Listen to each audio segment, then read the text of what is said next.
مرحبا بكم في برنامج السلقلقي تحت المجهر. أساطير خرافية، أساطير كفرية يقدمها لكم السلقلقي ياسر الخبيث، لا يصدق بها إلا إنسان مجنون. تعرف احنا اللي يتشيعون عن طريقنا يصيرون مجانين مثلنا، فيعني ما هي هذه القصة التي لا يصدق بها إلا المجانين؟ الله سبحانه وتعالى يقول: وإذ قال موسى لقومه يا قوم إنكم ظلمتم أنفسكم باتخاذكم العجل فتوبوا إلى بارئكم فاقتلوا أنفسكم. قال السلقلقي: حينما أمر بني إسرائيل أن يقتلوا أنفسهم فريق قتل، أخذوا يقتلون في بعض حتى بقي فريق كان هو اللي عليه الوقت أنه سيقتل.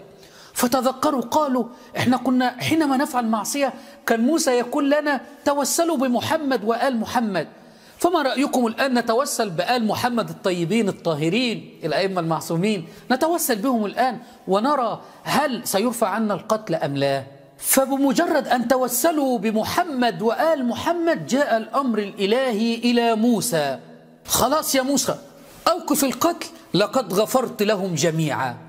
فقال الذين توسلوا ونجوا: يا ليتنا تذكرنا من قبل فقلنا للبقية كنتم توسلتم بآل محمد حتى تنجوا من القتل. موسى عليه السلام وكذلك سائر الأنبياء دائما كانوا يكررون ويعلمون أقوامهم بأنهم إذا أردتم شيئا فتوسلوا بنبي آخر الزمان وأهل بيته الطاهرين صلوات الله عليه. زين؟ الحاصل هؤلاء بعضهم يتوسلون، بعضهم ينسون، بعضهم كذا في مثل هذه المواقف. فمثل هذا في هذا الموقف أمرهم موسى شنو؟ أن يقتلوا أنفسهم، مو الشكل؟ فبدأ كل واحد يأتي ويقتل الآخر، وصارت حالة انكسار.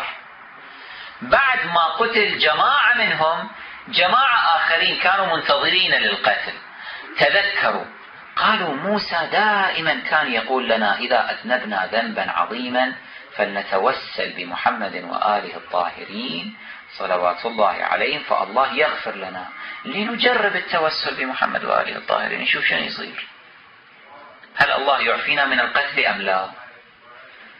فبالفعل بدأوا بالتوسل، وإذا بالأمر الإلهي يأتي إلى موسى عليه السلام أنه أوقف القتل، خلص قد غفرت لهم جميعا.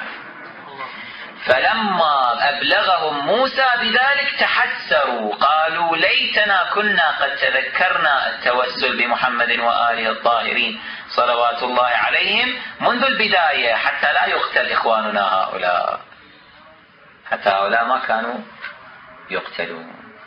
ويقولون هو من عند الله وما هو من عند الله ويقولون على الله الكذب وهم يعلمون.